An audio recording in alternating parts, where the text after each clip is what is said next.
신고 안 하는 조건을 내가 전세 싸게 해줄게요.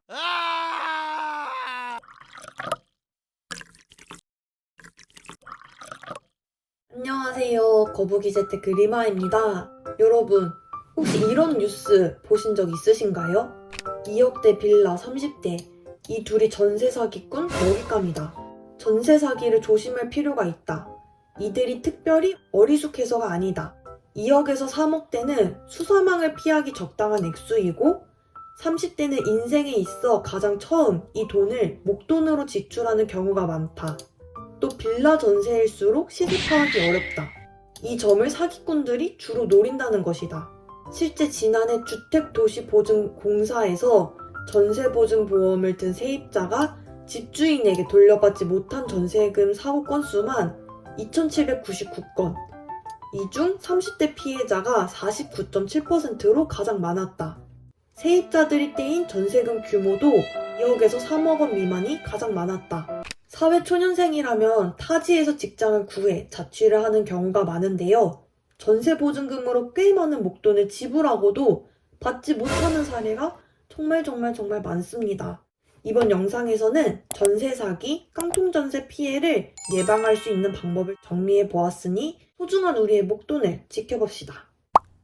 먼저 깡통전세란 매매가가 기존 계약한 전세가 이하로 떨어져 집주인이 집을 팔아도 내 전세금을 돌려줄 수 없는 것을 말합니다. 예를 들어서 1억 원짜리 집에 8천만 원 전세로 들어갔는데 2년 뒤에 이 집이 1억 원에서 7천만 원으로 떨어진 것이죠. 매매가 대비 전세가가 낮아서 역전세라고도 합니다. 문제는 집주인이 돈을 마련해서 전세보증금을 돌려주면 정말 다행인데 이런 집을 한두 채 갖고 있는 게 아니라면 나의 전세보증금 8천만 원을 받지 못하는 경우가 생깁니다. 저도 서울에서 전셋집을 구하면서 깡통전세 피해를 입을 뻔한 경험이 있었는데요. 제가 처음에 집을 구할 때 중소기업 청년 전세자금 대출 100% 가능한 매물을 찾아다녔고 정말 어렵게 이 100% 가능한 집을 발견하고 가계약금을 송금을 했습니다. 이제 대출 금액을 받고 잔금을 치르면 끝나는 상황이었는데요. 은행에서 전화가 왔습니다. 여기 은행인데요.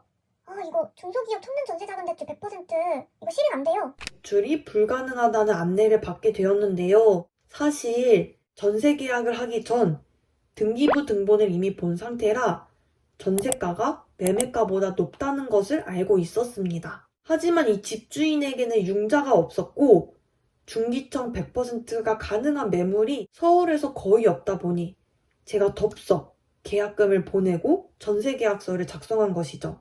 부동산과 집주인은 전세보증금 같은 경우에는 공시지가, 즉 집의 매매가의 150%까지 가능하다라고 저한테 안내를 해주셨기 때문에 이거 매매가 대비 전세가가 더 높지만 대출이 실행되겠지? 라고 생각을 했습니다. 결국에 매매가가 더 낮았기 때문에 대출이 불가능한 상황이 되었죠. 정말 다행히도 계약금을 돌려받았지만 계약이 진행되었을 경우 피해를 볼 가능성도 있었던 것이죠. 현재는 무사히 다른 집을 구했습니다. 그리고 이 계약금을 돌려받을 수 있었던 이유도 뒤에서 설명드리도록 하겠습니다. 그럼 어떻게 해야 전세 계약 시 우리의 보증금을 조금 더 안전하게 지킬 수 있을까요? 첫 번째, 세입자의 보증금과 집주인의 근저당, 대출이 매매가의 70%를 넘지 않는다. 집을 구할 때 부동산에서 등기부 등본이라는 걸 떼주는데요. 대출이 없는 집이 가장 베스트지만 보통은 은행 대출이 껴있는 경우가 많습니다. 이럴 경우에는 내가 낸 보증금과 집주인의 대출이 매매가의 70%를 넘지 않는지 봐야 합니다. 예를 들어서 집의 시세가 3억 원이고 집주인이 은행에서 1억 원의 대출을 받았다면 3억 원 곱하기 70%, 2억 1천만 원이 되죠. 여기에 은행 대출이 1억 원이 있는 상태이니 내 전세 보증금은 최대 1억 1천만 원을 넘으면 안 됩니다. 대출이 없을 경우 KB 시세로 매매가를 확인하는 방법도 있습니다. 왜 70%냐고요? 경매에 넘어간 주택이 한번 유찰이 되면 20%에서 30%씩 떨어지게 됩니다. 그래서 최소한의 마지노선으로 나의 보증금과 대출액의 합이 매매가의 70%를 넘지 않는지 확인하는 것입니다. 중개인과 집주인이 아, 이 집 진짜 안전해요. 이렇게 말을 해도 계약자 스스로 챙겨야 합니다. 두 번째, 확정일자와 전입신고하기. 보통 이 전세계약 과정이 어떻게 진행되냐면요. 내가 마음에 드는 매물을 발견하면 가계약금을 송금합니다. 그런 다음 집주인과 계약자가 날짜를 정해서 전세계약서를 작성하고 계약자는 계약금을 송금합니다. 그럼 이날 이 전세계약서에 확정일자를 부여받아야 합니다. 내가 너무 바빠서 동사무소 방문할 시간이 없다? 그럼 인터넷 등기소 사이트에서 온라인으로 확정일자를 받으면 됩니다. 그리고 입주일, 이 입주일에 잔금을 다 치르고 집에 들어가게 되죠. 잔금을 치른 당일에 바로 전입신고를 해야 합니다. 이 확정일자와 전입신고를 꼭 진행해야 하는 이유는요. 전입신고 다음날 0시에 세입자의 대항력이 발생하기 때문입니다. 여기서 대항력이란 향후 이 집이 잘못되어서 경매에 넘어가더라도 세입자가 보증금을 받기 전까지 집을 비우지 않아도 되고 낙찰자가 내 보증금을 물어주는 권리인데요. 집주인들 중에서 전입신고 안 하는 조건을 내가 전세 싸게 해줄게요. 이런 경우가 종종 있습니다.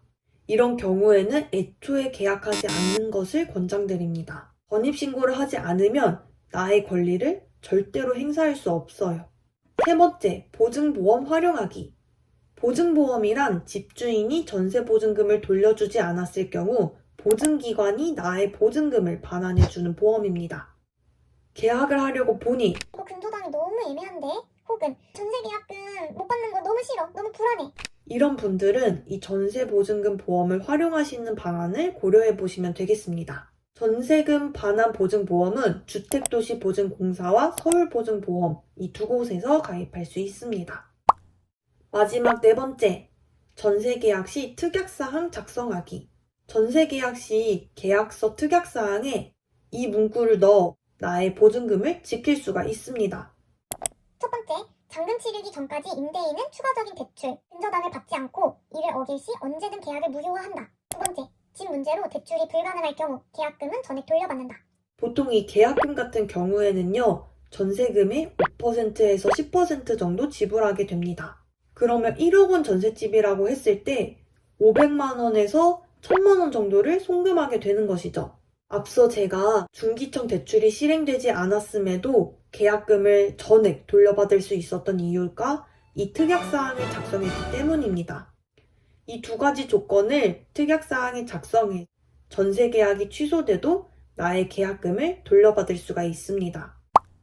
사기꾼이 마음 먹고 사기치면 아무리 똑똑한 사람도 사기를 당할 수가 있습니다. 사기를 당하지 않는 것 역시 우리의 돈을 지키는 것이니 전세계약 시 이번 영상 참고하셔서 좋은 집 구하시길 바랍니다.